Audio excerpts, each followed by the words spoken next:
Welcome to the 6th episode of the Strictly Football Podcast. I'm Kiana Bossi, joined here by Gershom Zeller. Hey man, great to be back. Yep, and this episode we're going to go over Seria A, some Premier League games, El Classico. We're going to recap some NFL scores, the MVP race, and the playoffs. Let's get into it. It's good to be back here on the Strictly Football Podcast. We had a week break for the holidays. We're feeling good, wishing you guys a happy new year, and hope you guys had a great holiday season with your family. Happy New Year to everybody and a happy holidays to you all. Yeah, it was kind of sad, that we didn't release those episodes. I was a bit sad about it. Yeah, and but we're here now, and we're going to be consistently uploading every Tuesday, Thursday. So watch out for that. Yeah. And essentially, it's a World Cup year now. 2018. This is our first episode of 2018. It is a World Cup year. Yeah, Happy New Year, man. Happy New Year to you too as well. We spent it together. Yeah, that was nice. It was a good time.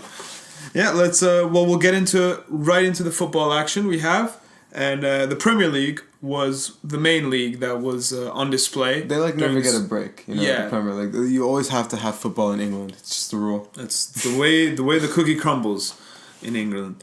Closing out the calendar year, Harry Kane finishes with 2 hat-tricks in back-to-back appearances for Tottenham Hotspur, moving above Messi, getting 55 goals in this calendar year, and being the Europeans' Golden Boot. It's really impressive. I'm really impressed by this because, Harry Kane is really cementing himself as a top striker in the game right now. And I remember when he came on the scene, everybody was like, one season wonder. Yes. And this guy has been cracking in the goals ever since. I mean, this kind of blew me away. This caught me by surprise because I don't think I've ever seen in my lifetime a top scorer other than Ronaldo and Messi. When I was actively watching soccer, I think Ronaldo and Messi were always the top scorers in the year, in a calendar year. More often Messi, to be honest. but yes, to be fair, it was the both of them. And Harry Kane, for him to get in there. It's definitely a big deal. Really big. It's been a while since we've seen an Englishman there, let alone somebody who's not Ronaldo or Messi. No, it's really. I would say maybe Michael Owen was the last one to do something like that, but I doubt to the amount that Kane has done it. No. 55 goals.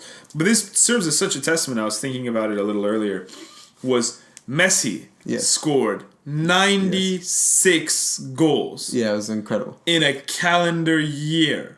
That's 40 more than he scored this year. Do you think that will ever be done again by another player? I don't know. I don't think so. And that was ridiculous. He did it against tough competition. People forget that athletes nowadays, even at the lower level sides, they're players who are brought up through academies. They played football their whole lives. They're athletes. They're true athletes. Yep.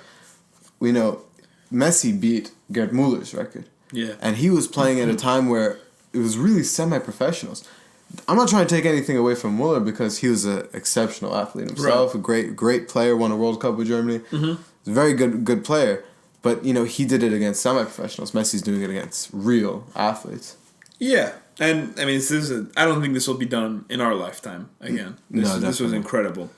Anyway, back to end of 2017, where Harry Kane, big deal, even though Tottenham are still 6th. That's back-to-back hat-tricks, though. You think about it. Wow. Last person to do something like this is Ronaldo and Messi. We've not seen this goal-scoring productivity besides from Ronaldo and Messi. Have you seen the picture he posted on Instagram with all his match balls from his hat-trick games? Oh, yeah. And then his wife said the comment was something like... Well, the caption was saying that it's been a great year. 2017 was amazing. Looking forward to 2018. I'm so happy with all I've accomplished. Look at all my match balls. Right, and then his fiance commented, "What about our engagement and your firstborn child?" And then he replies, "Yeah, that was great as well. XOXO." I think he got into trouble for that. So yeah, I feel like he's Mr. Harry Kane. You're in some hot water with the missus out there. Moving on to the action, Man City drew on the last day of the year. 0-0 with Crystal Palace. Very ugly game. I watched this game. A lot of bad tackles. Crystal Palace was going to injure Man City, and they successfully injured 2 of their players. De Bruyne and Gabriel Jesus. We don't know how long they'll be out. From what we know, De Bruyne's is more significant than Jesus's. But that brings an end to their 18-game winning streak, one shy of Bayern Munich's 19 in 2013-14. Oh, would that have been the... That's the record. The record, wow. That's pretty impressive. The record is 19 with Bayern Munich. Yeah, but at the same time, I don't think too much should be taken away from this. I think you brought up a good point. It's really sad that De Bruyne and Jesus got injured in this one because that's a big blow to their team for the future. Yeah, they're two very big, especially De Bruyne. I think he's so much of a catalyst to this team, and it's insane how good he is. People are beginning to say that it's Guardiola who's unlocked De Bruyne's potential. Yeah, maybe. I don't know if I can necessarily agree with that because I've seen such a, honestly, exponential growth from this guy ever since he was such a young player at Wolfsburg. He's really, really progressed really exponentially. He's great now, and I don't think it can completely be based off of Guardiola becoming a coach. The one draw they had with Crystal Palace, that really doesn't change the table too much. I don't think actually at all, considering that Man United drew 2 games in a row before they won their game on January 1st. No, it's not like they're losing too many points from this one. They're cemented at the number 1 spot for now at least. Definitely. But the cement is drying, my friend. I think they're going to run away with it. I think so as well.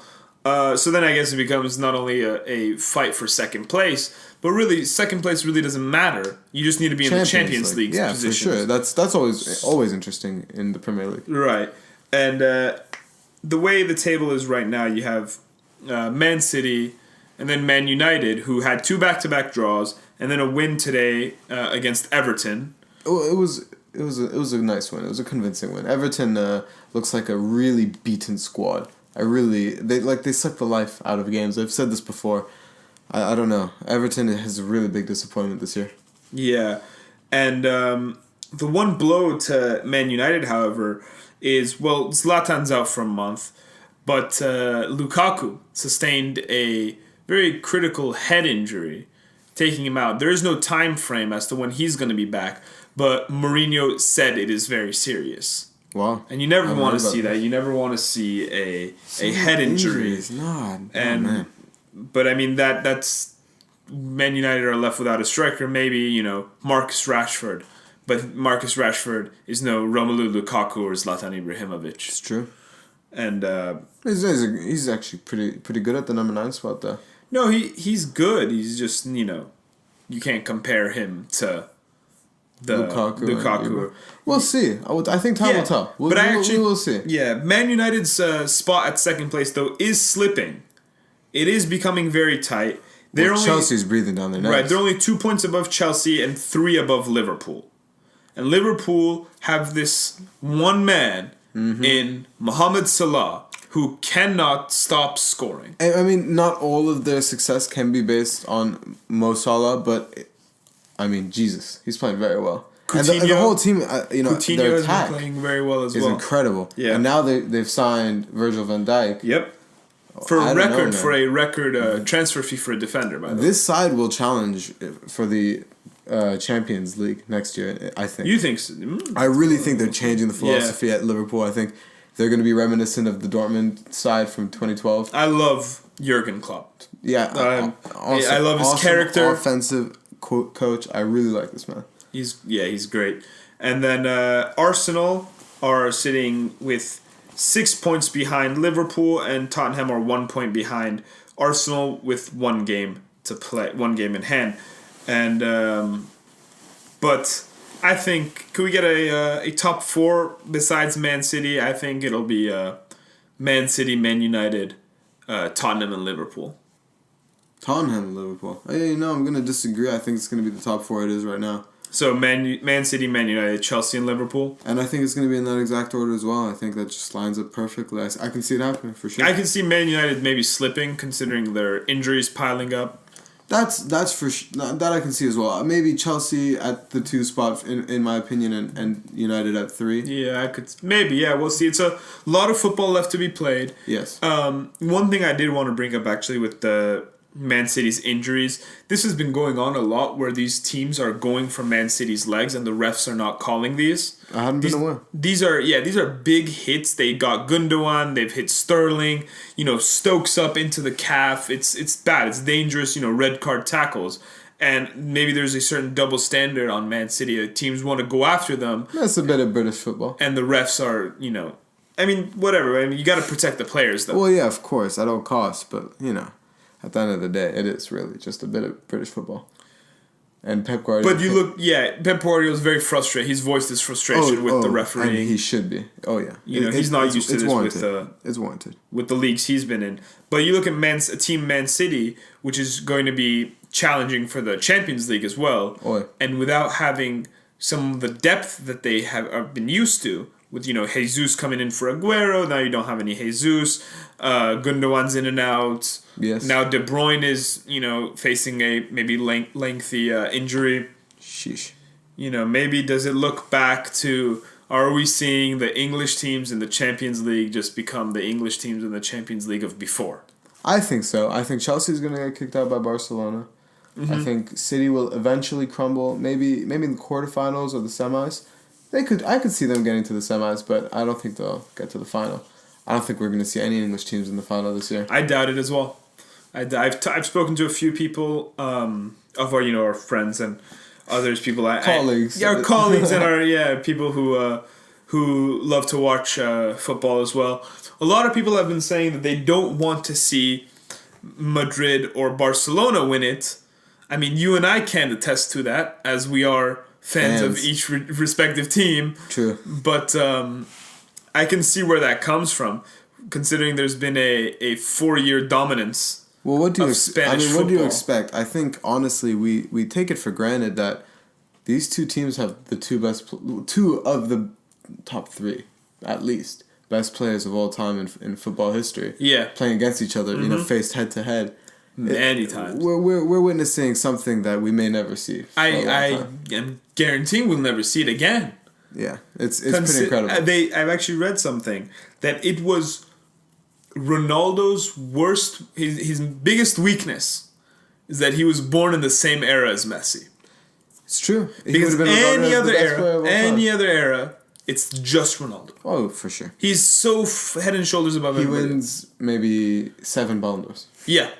And then, if it wasn't for Messi, it's insane. Like, oh, for sure. You think about how lucky... But they drove each other. Yes. They're the reason I agree. I think so. Right now. Even for Messi. Messi doesn't talk about it a lot, but it's true. I read an interview that he had that he said that somebody asked him, are you and Ronaldo friends? He's like, we're not friends. We're not on the same team, We don't interact every day with each other. We can't build up a friendship.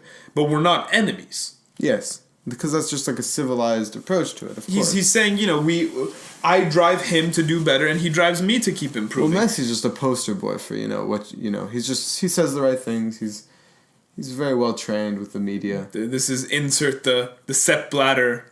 Well, no, I wouldn't necessarily say that. The good kid. I would not. He is a good kid, though. He really is just a good kid. Yeah, I mean, both of them have done questionable things. Who? Messi? But yeah.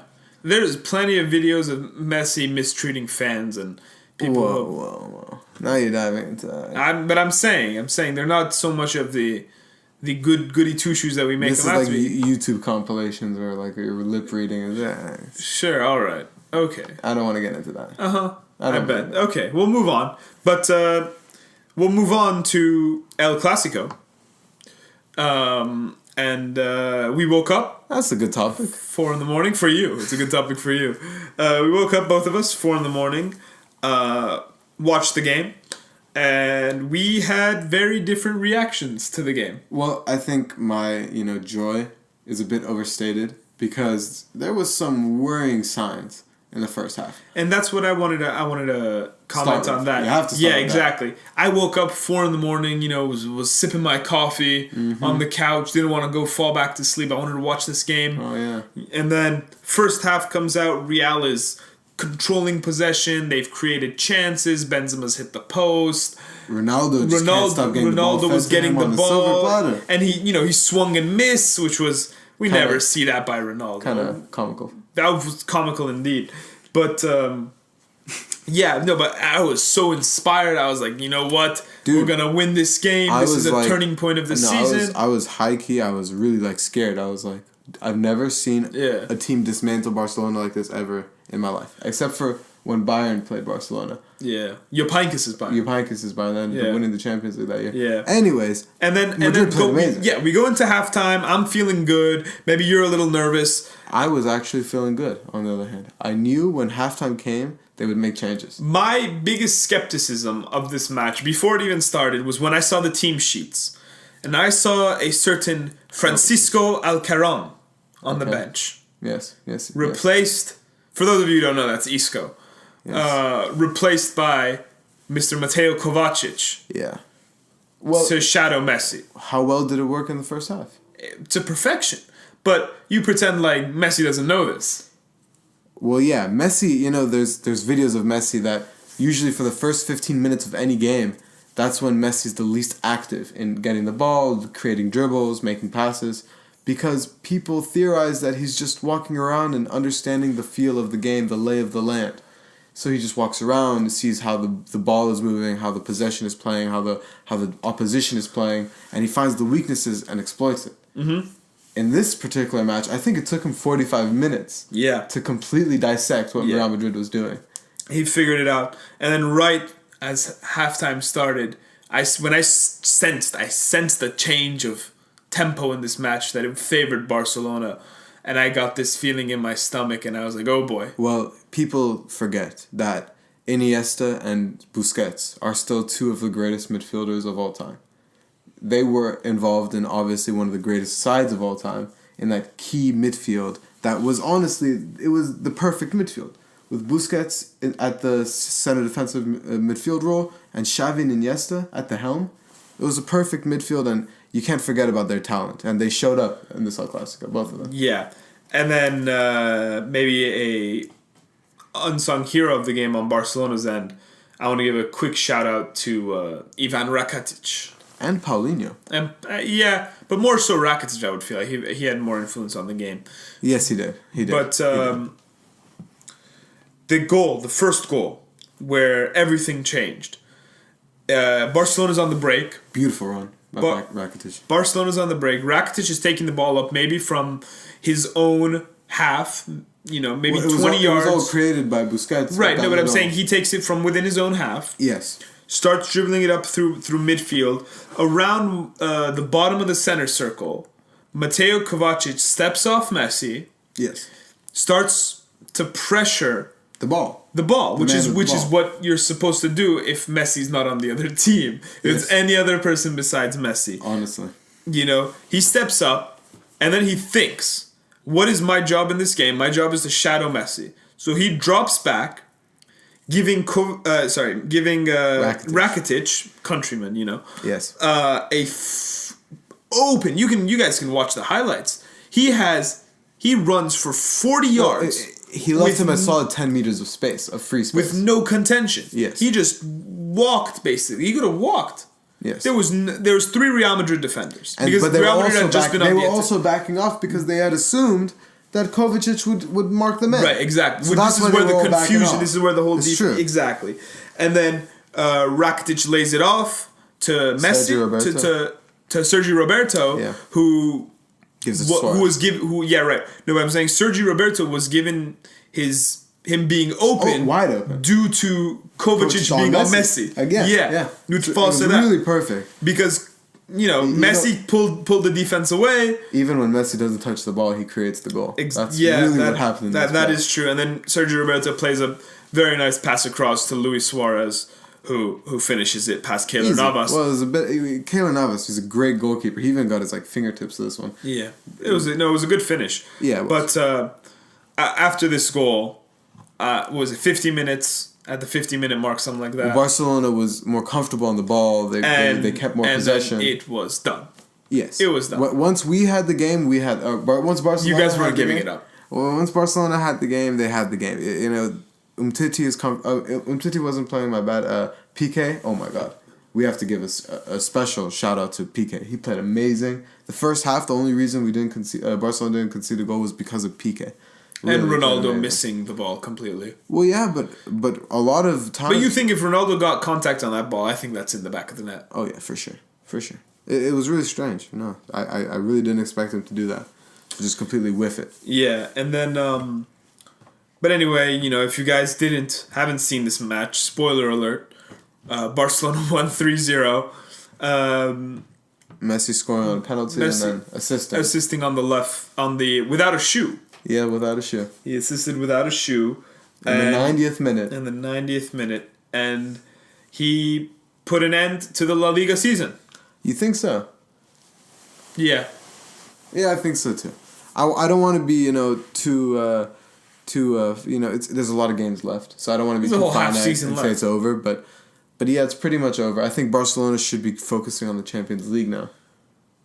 Yeah, I mean, you guys have some tough opponents to play, both in the Champions League. I mean, for Real is definitely need to start focusing on Champions League now. This is a topic for another day, but I don't think I'm very confident as a Barcelona fan going up against Chelsea in this next round of Champions League. It's going to be tough. I think so too. I think so as well. And so, looking at Real Madrid, we know something that is synonymous with Real Madrid is the Galacticos and the spending, but bringing in the star players. So, we've seen a fade of we've seen a shadow of Cristiano Ronaldo. This is not Cristiano Ronaldo this season. Well, I think the topic has to be brought up as to, is this the year where his age plays a factor in how well he plays? I think it is. As a Real Madrid supporter, I think in our very first episode, we said he doesn't age. He doesn't age. We said that. And that's here what we are, we all thought. 5 episodes later, and sitting at the beginning of the new year, saying we might be witnessing the decline of Ronaldo. Maybe we might be saying this prematurely. You also have to, I don't want to even throw a shade of disrespect onto this man. Yeah. So even the fact that we're bringing up this point, we have to just quickly say that, it's pretty premature. He just won the Ballon d'Or. Yeah. We're saying this very prematurely. I would say this is an overreaction, to be honest with you guys. Yes. But it could be. You look at this 10 years from now, maybe we call the decline of Ronaldo. I hope I'm wrong. Yeah, we hope we're wrong. But what does Real have to do in this transfer window in the summer I think they need to compete?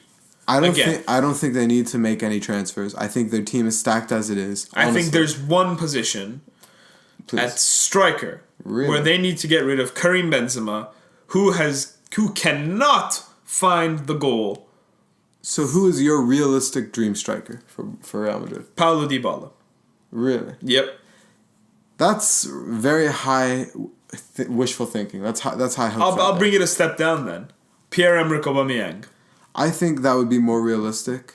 Personally, he wants to go to Real Madrid. He said it. I think that should come to fruition. And he's fast. He's a finisher. He would really work well. And he's a big guy. He would really work well with Ronaldo. Yeah, that would be. So incredible. he just comes in, plays the same role Benzema plays, but he's faster, he's quicker, and he's clinical. younger. And he is more clinical as well. Yeah. He's really an amazing striker. He's grown in Dortmund ever since his days at Saint Etienne. Saint Etienne, yeah, and he really became a striker at Dortmund. Yeah, 100% under the tutelage of Klopp and then Tuchel and then exactly the various managers they've had at his spell there.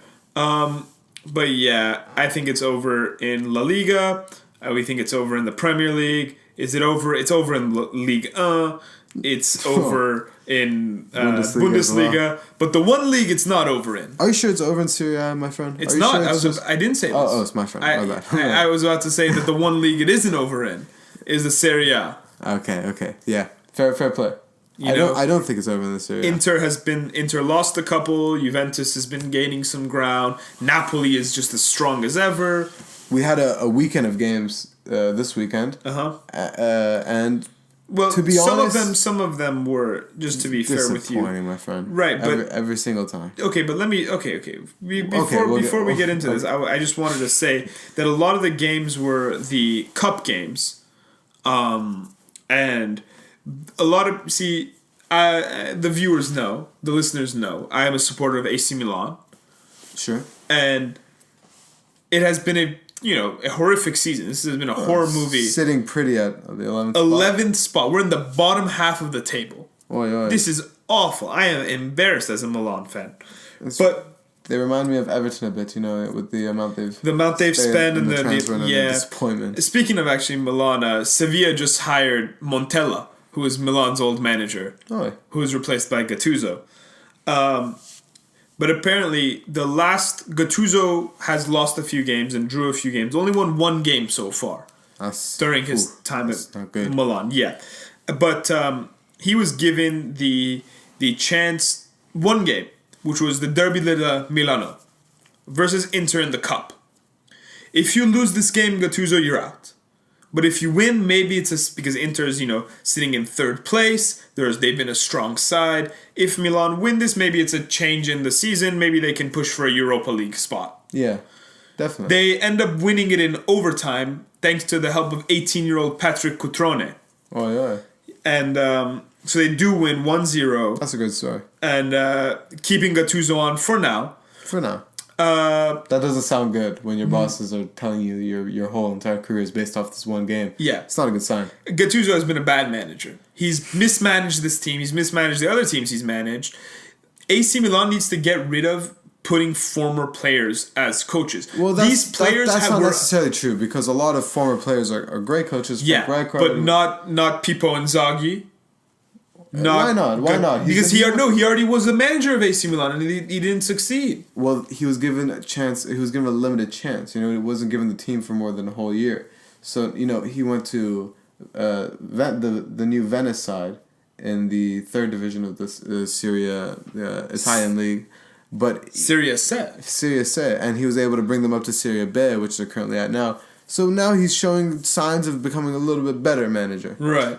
But we'll see. AC Milan, disappointing. They have a very young team. A lot of exciting players that could be good, if they are under the right manager. You got Locatelli, Donnarumma, Cutrone, like we said, Andre Silva, yeah, definitely. Bonaventura. Yeah, definitely. Their defense, I think Bonucci has been the worst performing new signee of any of the major European leagues. Do you think that he's gotten red cards sent him by Juventus as a spy, and they just told him to play horrible football and ruin AC Milan's chances? Maybe because Juventus doesn't seem to be struggling too much without him.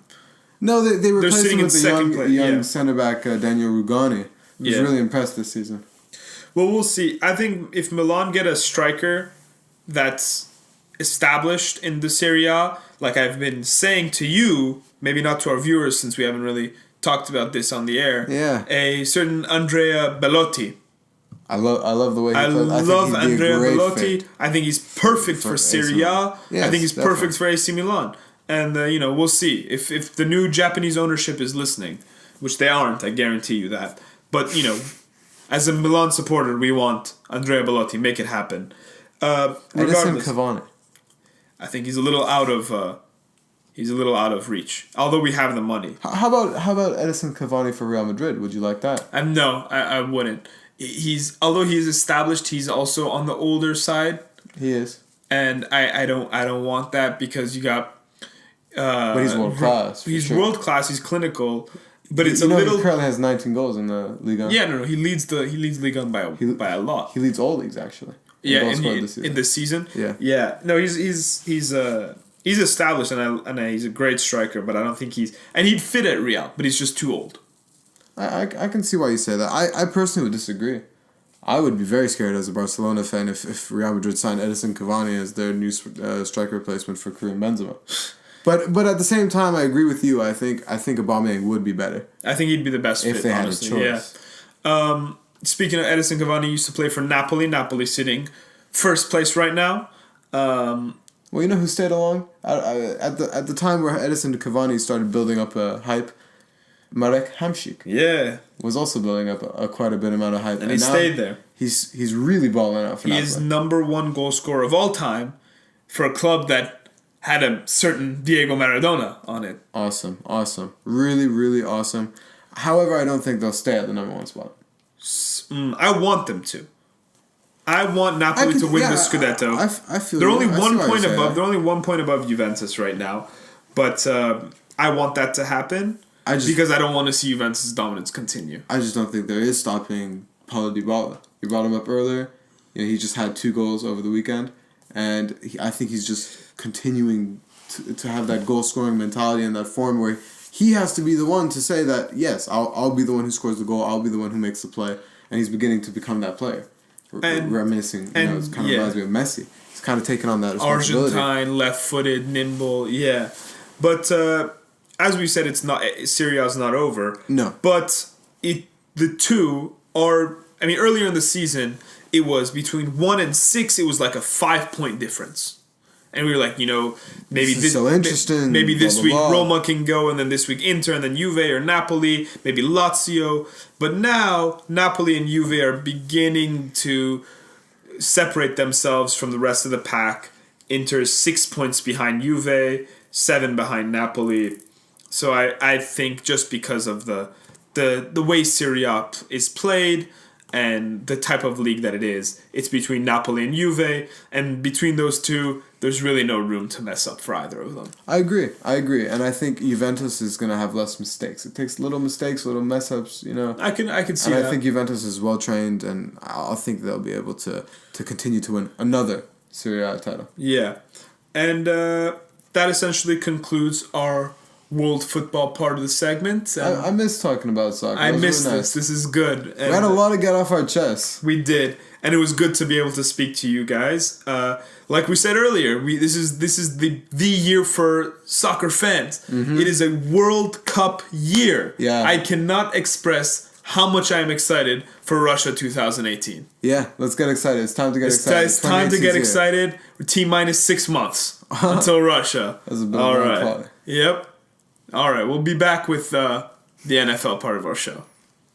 All right, so we're back with the NFL part of our show. Week 17 is over, concluding the NFL regular season. And we're joined here by a couple of guests. To my right, I got Sean Vandernagel, friend of the show. How you doing? And I got Shahan, who's also an analyst who's joining us for this NFL portion. What's up, everybody? So we're just going to go over scores, first of all. It's great to have you guys here. 49ers beat the Rams 34-13. Yeah, the Rams playing the backup brigade in this one. Sean Mannion was in at quarterback. Didn't really expect them to get a win in this one. So I'm not surprised that Jimmy G got his 5th win in a row in this one here. Yeah, a lot of people said they were going to purposely tank so they could be able to play the Eagles rather than play the Vikings. Yeah, if they advance. That does make sense. I can understand why they would want to do that. I mean, the Vikings at home this season has just been an unstoppable force. Yeah, and that's the main reason. But obviously the Saints lost, and so the Rams keep their 3rd seed. But this NFC West is shaping up, to be a good division for the future. You have Garoppolo, who just won 5 wins in a row with the Niners. I think they found their franchise quarterback. I agree. And, like we said, the Cardinals, without their star running back, were able to do an 8-8 season. So yeah, and the Cardinals were also missing... the Rams, obviously, 11-5. Cardinals were also missing their starting QB as well, so that's just a testament to them. However, we have news on the Cardinals. Bruce Arians, their head coach, has resigned. Yeah, which is really a big loss for them because he's been their guy for all this time. He's really made that franchise into what it is right now. So they're gonna have to have a bit of a rebuild. They have to find a new quarterback as well. I think quarterback's their most prevalent issue. 100%. Do you actually know where their projected draft pick is, or where their draft pick is for next year? Yeah, it's not projected anymore since they're not in picks 1 through 10. So they have a 11 through 20 pick. Yeesh. Yeah, it's not great for the folks down in Glendale. But moving on, the Lions beat the Packers 35-11. Yeah, that's a good win for them. I think they have to have a better season than they've had this year. Just because there was a couple games where Matt Stafford had injuries to his fingers and other areas. Hopefully he gets healthy next year and has a better season. I like their chances to make the playoffs next year. They had an okay season this year, and they got a really nice win this weekend over the Packers. But in terms of Lions making the playoffs, they're in a very crowded NFC North with the Packers and the Vikings. So, yes. The NFC is really crowded on its own. I think the Packers next year are going to have a complete overhaul. Well, yeah, they'll have Aaron Rodgers back. The Jordy second best quarterback will be a little bit more healthy as well. Yeah. It's really their defense which is the problem right now. But if they can pick some people up from free agency or the draft. And they did just fire their general defensive coordinator. Okay. Yeah. The Colts beat the Texans 22-13. Both of the teams had a 4-12 season. The Texans season has been a little disappointing. It's pretty depressing, to be honest. Ever since Deshaun Watson got injured, it's been really sad because he was amazing. You have a rising potential star. Rookie of the Year. He was even for a couple weeks. He was in an MVP thought. It was just a thought to people. He was definitely. He was balling. Do you think he's going to be the Rookie of the Year still? Deshaun Watson, no. No. I mean, he had an amazing span of games for when he was playing. If he wasn't injured, of course, I think he would, because based on his statistics from those games that he played, you can only see that he was only going to go up from there. It's true. He really had 19 touchdowns in those 7 games. He was throwing it was ridiculous. Even Dak Prescott, even those quarterbacks when they first came in the league, they had great seasons. Yeah. But Deshaun Watson was looking like he just found that connection to Will Fuller, to DeAndre Hopkins. Mm-hmm. He felt the offense. He made that offense his own. Exactly. Which is hard for a rookie to do, but he was able to do it. He controlled that offense. Yeah. So my question now is: if Deshaun Watson's not your Rookie of the Year, is it just Kareem Hunt and he's the only person standing alone as the top rusher on the season? I could give Ingram and Kamara a shout. Well, no, Rookie of the Year. I'm just talking about Rookie of the Year. Oh. So Kamara? Ingram's not Rookie. Kamara, yeah, maybe. Kamara, Hunt. I would probably put Hunt over. Probably over Kareem I'd probably Hunt. put Kareem Yeah. Hunt. If Dalvin Cook didn't get injured, I'd probably maybe even put him. But he was looking amazing. He was looking amazing. Him and Kareem Hunt were neck and neck for best running back. And that just gives even more testament to how well the Vikings have been doing. Yeah. They were able to make it work with Latavius Murray, who's like a failed running back really throughout his whole career. Was never able to make any waves. Well, isn't that what this team is? Isn't it just a group of rejects and journeymen? Yeah, it's true. Case Keenum. Who would have expected him to have this season? He's an MVP caliber player right now. Yeah, and maybe even Adam Thielen. Maybe just besides Stephon Diggs, most of this team is a group of rejects and journeymen. It's true. I think the problem with the Vikings is they are a great team, just they know how to use a good majority of their players. Just sometimes when it comes to especially Stephon Diggs, I see, if you're a fantasy owner, if you had him on your team, you'd see over the season he'd really only get some looks. Mm-hmm. Some games he'd be stellar, he'd have some amazing Stephon Diggs games. Yeah. And other games you'd just be like, what is this? You'd expect more, but you just see that, they were throwing to Thielen, who of course he was having an amazing season, but when you have so many utilities on your team, you should learn to utilize them more, because not only does that come into play better, but for a Vikings team that went 13-3 on the season, you're going to the playoffs. You really need to learn how to use your whole team, because in the playoffs, once a team learns your weakness, they learn, this is what you do every time. That's when you lose. That's when, you choke. That's when you're like, wow, they got us. It's true. Yeah. So when you learn to utilize your whole team, and you see a lot of teams do that, like the Patriots, the reason why they're such a good team is because not only does Tom Brady know how to throw the ball, but he knows, okay, when do I need a guy to come in for a running back? When do I know to switch my receivers so they realize, I'm not throwing to so-and-so every play. Yeah. You know what I mean? 100%. So when you have Stephon Diggs and Adam Thielen on your team, I hope the Vikings have a really good run in the playoffs. Yeah. Okay. But I hope they know how to use their team better. Yeah. The thing with Stephon Diggs is he's the X wide receiver, which means he's the number one wide receiver that will always line up on the wide side of the field. He's always the number one wide receiver. Mm-hmm. So because of that, and he's an amazing talent, he draws coverage to him. He draws sometimes double coverage. He gets the lockdown corner on him. That is true. It leaves Adam Thielen, who moves in the slot more often than not, the open field down the middle, and Case Keenum, as great of a quarterback as he is, I don't think he's able to make the throws down the sideline to find Stephon Diggs, whereas it's a bit easier for him to just check it down to Adam Thielen so he can get the run after the catch and continue on from there. Yeah. That's really the way that offense has been moving on. They just control the play, run out the clock. They use their rushing offense. They have two running backs, basically. Yeah. One for rushing and one for catching. They like to throw out to the backfield a lot. So they find ways to move that offense in an efficient manner. Yeah, we got a bit sidetracked. So going back to the Colts, if they get Andrew Luck back next season, they're in a very crowded also AFC South with the Jaguars and the Titans both making the playoffs. What is the fate of the Colts if they get Andrew Luck back? I think the team's going to have a complete turnaround. You know, Jacoby Brissett, I don't think he's the quarterback we all thought him to be. I think those Patriot quarterbacks got a bit too much hype. Jimmy G is fulfilling his hype. Yeah. But Jacoby Brissett definitely did not. And Andrew Luck, he's a top 3 quarterback in this league, purely based on talent. I mean, I beg to differ on him being the top 3. I put him in the top 10. But I put him up there for other seasons, of course. Yeah. He's a great quarterback, just... Well, he's had at least 4,000 yards passing in every season that he's played the full season. He's just like, I think, pure talent. He came into the league with RG3 all those years ago, and people lost a bit of hype on him just based off how good RG3 was when he was coming out of college. But Andrew Luck has stayed consistent throughout all these years, and I think he's really... So you put him behind... Where's your top 3 then? It's Tom Brady, number 1, Aaron Rodgers, number 2, and Andrew Luck, number 3. Followed really closely by Russell Wilson. Yeah, I want to give respect to him. He's done amazing this season, and especially. That's why it's kind of hard, actually, even for me, to put Andrew Luck at number 3 with how amazing Russell Wilson has been this season. But did his team make the playoffs? No. But I don't think they'll make the playoffs the next year either. Really? Because the Jaguars are very young. They're very good. If the Jaguars can... I mean, Blake Bortles... He's been good. Yeah, he's been good enough. You know, exactly. But if they can maybe...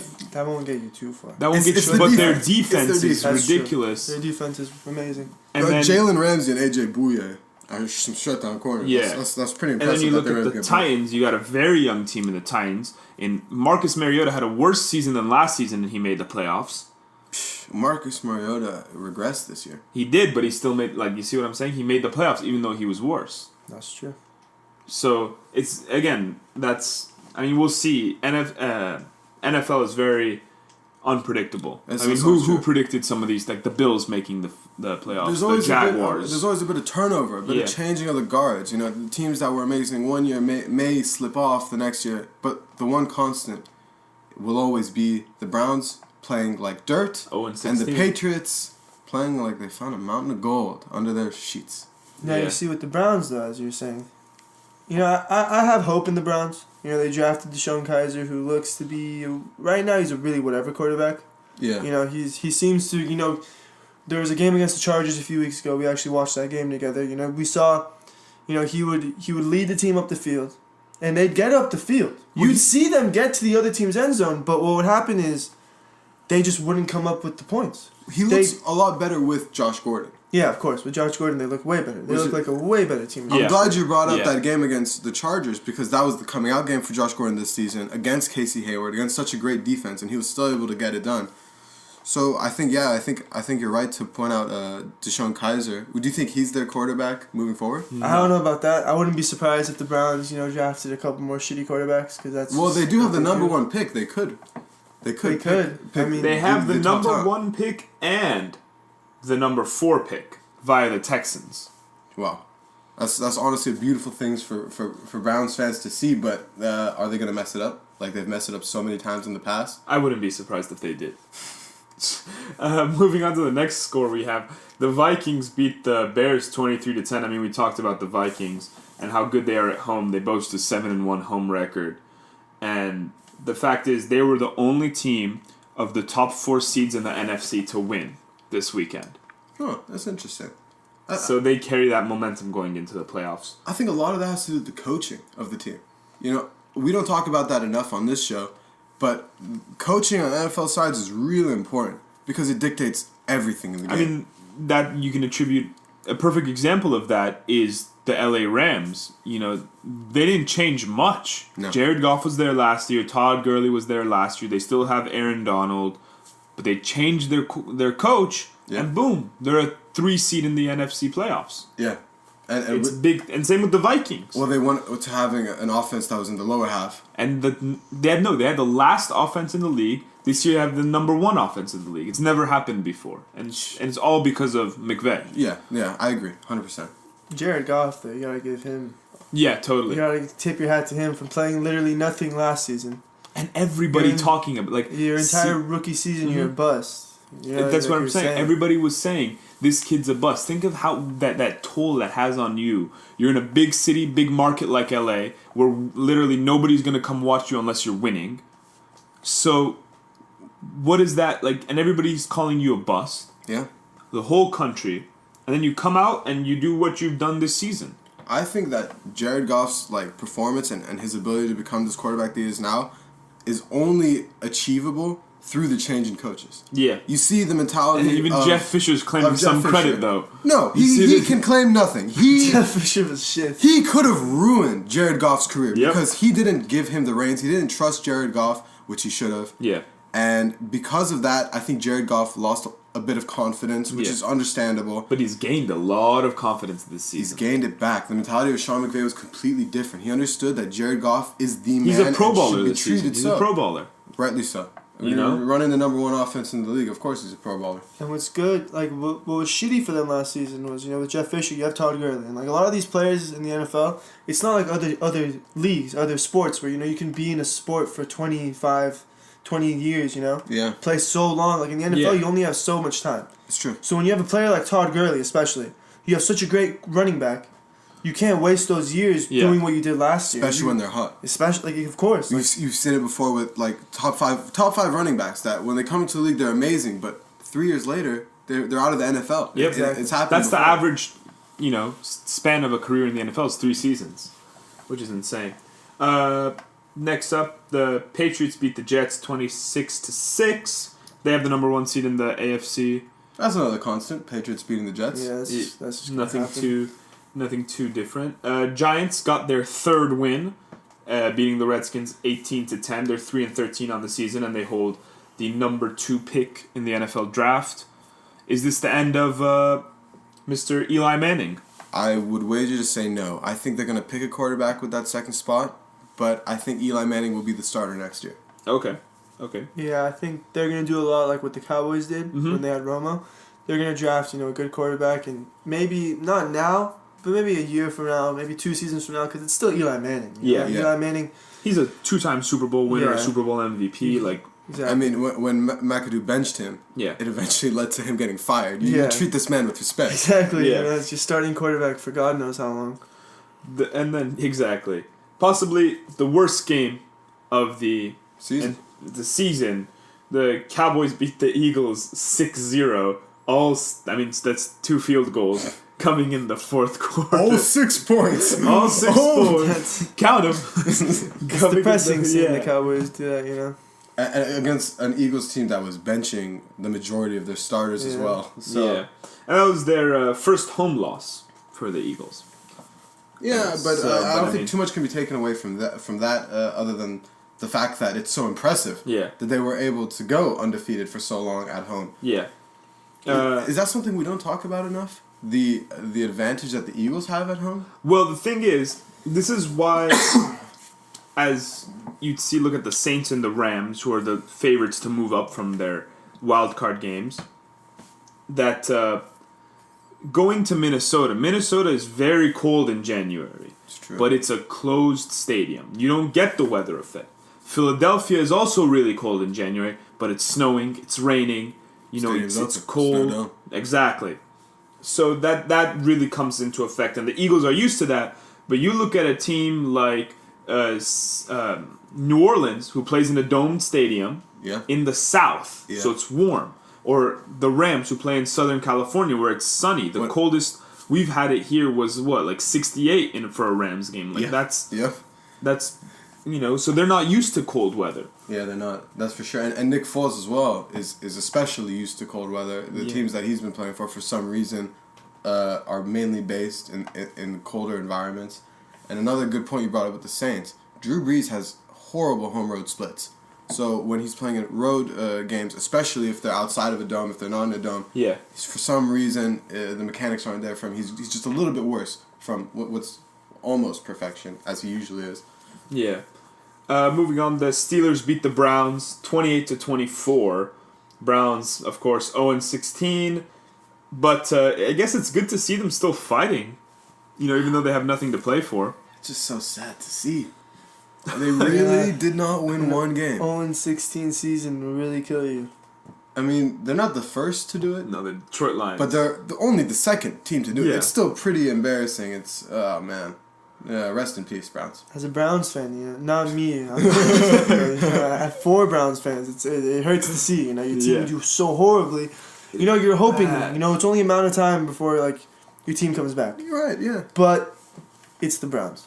They won 1 game last season. They got worse and won no games this season. They have 2 top 5 picks. Maybe they can get 3 wins. I mean, I'm kind of... You have 2 top 5 picks, though. How do you not come back? You have 2 top 5 picks. Well, would you wager on them doing better than this next year? I would wager them doing better than 0-16. How much better? Hopefully. Maybe 3 games. 2-3 wins? 8-8? Maybe they go 8-8, because if you have a first overall pick, and you have the 4th overall pick in the draft. And it's the NFL draft. Yes. So... You're looking at, some of these players, last year the top 4 picks, Leonard Fournette was 3rd. Yep. First was Miles Garrett. And he's been doing well. Yeah. He had a bit of injuries that was hindering him in the beginning of the season. But Mitchell well Trubisky.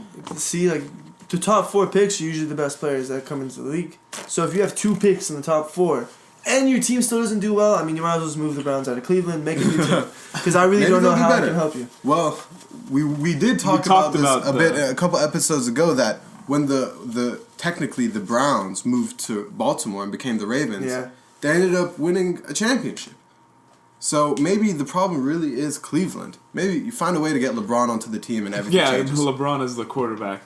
There you go. The Falcons beat the Panthers 22-10. That kicks Seattle out of the playoffs and puts them against the Rams, and the Panthers against the Saints. This was one of the games this week that actually mattered. The Falcons entered the wild card, right? Yeah. With that win? Yeah, they're the 6th seed. Do you think they'll try to make a run to get to the Super Bowl again? Do you think that's possible for them? I think it's possible. Honestly, the NFC is so unpredictable. AFC, I can tell you, is either going to be the Patriots or the Steelers, most likely the Patriots. Yeah. NFC, I can make a case, honestly, for all of the 6 teams. It's true. I can make a case for the Eagles, Vikings, Rams, Falcons, Panthers, and Saints. I can make all of them have the quality to get there. Yeah, I'd take the Panthers out of that equation. I don't trust. But at the same time, if the Cam Newton of his, couple seasons ago shows up, you only need 4 games. Cam has shown up this season. Yeah, Cam, he's not the old Cam that he was, but it's still in there. It's not that he left. It's just shit happens. And they have McCaffrey, who's been a good, not a great rookie, but he's been pretty solid out of the backfield. Been impressive. He's actually honestly better than I thought he would be. Yeah. I didn't expect him to be as good as everyone was initially saying when he was coming out of the combine. He's a receiving running back. He's been able to do well. That's his job. He's a receiving running back. He's been doing it well. And his yard per carry is not that bad. It's hovering around 4. Greg Olson's back. Greg Olson, that's very important for the team. Devin Funchess is not the worst wide receiver 1 in the league. He's doing well enough, taking the reins for Calvin Benjamin there.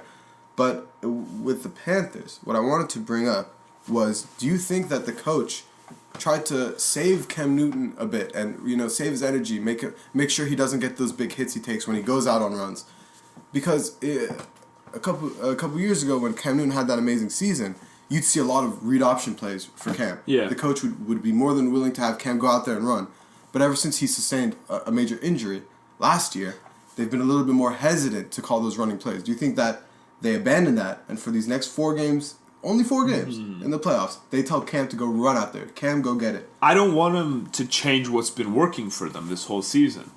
You feel me? I can understand that. But they also, I see what you're saying, and if they bring something new that no one expects, maybe that changes things. That could be the catalyst.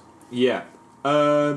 Anyway, we end up having 3 teams from the NFC South in the playoffs. Which is quite crazy, I have to say. Yeah. We'll talk about the playoffs and who's exactly in it, who's playing what a little later on, and then we'll talk about our predictions in Thursday's episode. But the Chiefs beat the Broncos 27-24. Patrick Mahomes threw for 284 yards and an interception. It is his first start for the Kansas City Chiefs. A lot of people didn't think that he would be able to get the win. However, they were favored by, I think, 6 points by Vegas to win this game. And I think the credit all has to be given to Pat Mahomes. I really liked him coming out of the draft. I think he was a great pick by the Chiefs. He's going to be their franchise quarterback. Maybe not this year, maybe not even next year. but eventually. And I think once he takes on the reins, that team will be amazing. Will challenge for Super Bowls. Patrick Mahomes, Kareem Hunt, Tyreek Hill. There you go. That's a nice trio right there. I think they have some time left with Alex Smith. I think they have a lot of time left with Alex Smith. That's the problem. I think with Pat Mahomes, I think he was a good pick, but I think, you had Alex Smith this season. They went They had a 6-game winning streak. I think it was at the beginning. They were they were the last undefeated team. Yes. So when you have a quarterback and you have, like you said, Kareem Hunt, Tyreek Hill, and all them. But you have Alex Smith also. You can just trust Alex Smith. You can just trust Alex Smith. You don't really need another quarterback yet, unless, God forbid, something happens to Alex Smith, or, just he leaves in free agency. Something happens like that, of course you need. Do you give Alex Smith more or less than 3 years at the Chiefs? I'd give him 4. So okay. I think he has 4 more years before Pat Mahomes. I don't know if he can hold off Pat Mahomes for that long, though. I think Pat Mahomes is really a great talent, and he'll just progress more and more with time. In my opinion. All right, yeah. The Titans beat the Jaguars 15-10, and they go into the AFC playoffs. And the Jaguars also, they didn't really play all their players. Although they did play Bortles and Fournette, but they weren't really playing for anything. No, they weren't. But it was very important for the Titans to win this one, and they got the W. However, I expect them to be kicked out of the playoffs first opportunity. Yeah, I agree with that. Moving on, the Bills beat the Dolphins 22-16 to end the longest playoff drought in sports. Why did they even get that? And make the playoffs. What was the point? Because they're gonna get kicked out first round. He's going back to Bills tanking. They should have tanked. They should have tanked. They're not gonna tank. Why really should have? Well, they didn't tank, but they should have. They really should have. When you have Shady. It's kind of shady or bust at this point. That's true. You're not gonna. They're not gonna get to the Super Bowl, but I don't really think they'll lose in the first round. T-Mobile. A lot of people have what they have to say about him. I like T-Mobile personally. He's a good quarterback. I just feel like with the Bills administration, it's hard because I feel like they themselves don't really understand what the fuck they're doing with their team. It's like they're rooting against their own quarterback. It seems. In a sense, yeah, and it's just kind of like why, they run it with Shady a lot. Mm-hmm. And the thing with Shady is, he's not necessarily injury prone, but we all know LaShawn McCoy to come down with an injury at some point in the season. And he has gone older, obviously. He's gone older, so you gotta be careful with that stuff. And, they just kind of gotta trust in T-Mobile and figure out better options for the team itself. So you think the Bills get a win in the first round? Bills play the Jaguars. No. I think they could come out with the win against the Jaguars. I give them Jaguars. The Bills are an experienced team. That's the thing. That's what I was they've been with each other for a while now. The Jaguars, it's their first time in the playoffs in 10 years, maybe. The obvious problem I see with this game is the fact that the Bills have a very good passing defense, but a horrible rushing defense, and Jacksonville is the complete opposite. They have not the best passing attack. They lost their star wide receiver Allen Robinson early in the year. But Blake Bortles has been able to make it work with his weapons. However, their offense relies on their running game, relies on Leonard Fournette. Mm-hmm. So I think he may be able to just run them over and get the win in this one. Yeah. Next, Tampa Bay beat New Orleans. Tampa Bay beat New Orleans 31-24, crushing any chances of New Orleans getting into the 3 spot, even though the Rams lost, with a final game-winning drive by Jameis Winston. Well, it's a good sign for next year. However, this year the Tampa Bay Buccaneers have been extremely disappointing. Well, that's just because Winston didn't play for 5 weeks. That's true. That hurt them a lot. But next season, I think honestly, the Bucs, people should watch out for the Bucs. I agree. I think they honestly have a really good team in Winston. They have Mike Evans. That duo will only get better with time. Yes. Winston honestly is the first overall pick that he was. That people were saying he was overweight, he was out of shape, blah blah blah, whatever they had to say about him. True. He's shown them otherwise now. He can clearly ball with the best. He can. It's just a matter of time until he's there, Yeah. The Chargers beat the Raiders 30-10, and resulting in the relieving of Jack Del Rio. Oh, really? Yeah.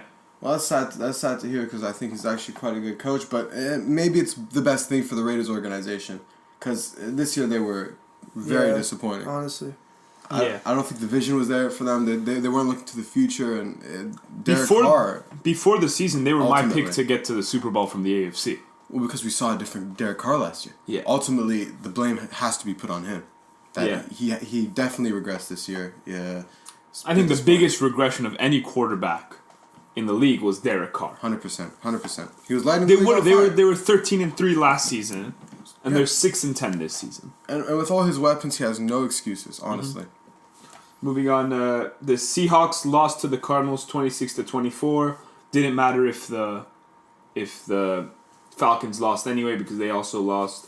So. Well, at least the Cardinals gave their head coach Bruce Arians a send-off, a going-away present, a little swan song for him, getting the W. He was very proud of his boys. I saw a little video of him talking to the team in the locker room after the game, and he was just telling them what a pleasure it's been to be their head coach. It was very emotional. It was nice to see. And then finally, the Bengals defeated the Ravens, which is what put the Bills in the playoffs. And an interesting story, Bills fans, Bills Mafia, have been donating thousands and thousands and thousands of dollars to Andy Dalton's charity as a thank you for beating the Ravens. That's nice. It's kind of like a sweet story. So it's another actually fantasy owners who own Todd Gurley, because Todd Gurley sent out a tweet saying after the last game where he had 200-something scrimmage yards, fantasy owners, you're welcome. Now leave us alone. Yeah, and then they all, as a thank you to him, donated to his charity. Oh, that's nice. So like the winnings they've gotten from their fantasy, they donated to the Todd Gurley's charity. I think football players have a bit of a misunderstanding of where fantasy football players, like, whatever, fantasy football players, I'm not trying to call them like athletes or anything like that, but they have a bit of a misunderstanding between the two, because a lot of times the only tweets that that these real football players pay attention to and get notice of is when the really shady fantasy football players, people who have really nothing better to do with their time, send out these malicious, mean tweets to them, telling them how much they suck and that they ruined their team's chances of the playoffs, blah, blah, blah, so on and so forth. But that's really not the point of fantasy. I think fantasy football players are quite possibly the best fans in the NFL fan base, because we don't like to see big hits as a fantasy football fans. We never like to see big hits because we need our players out on the field. We love to see our players healthy out on the field. We love to see our players perform. We're only cheering for the best. So I think there is a bit of a misunderstanding between the two sects, football players and fantasy football players. Got you. Well, that concludes this episode. Boy. We had a lot of fun. We're back. Special thanks to Shahan and Sean for joining us in this episode. Join us on Thursday, where we talk about the playoff picture, give our predictions of what's going to go down in both world football and the NFL playoffs over the weekend. And we just have some fun. We want to wish you guys a great 2018. Hope you guys all have a great year. We want to wish you a happy holiday from before. Hope you had an amazing holiday. And see you guys later.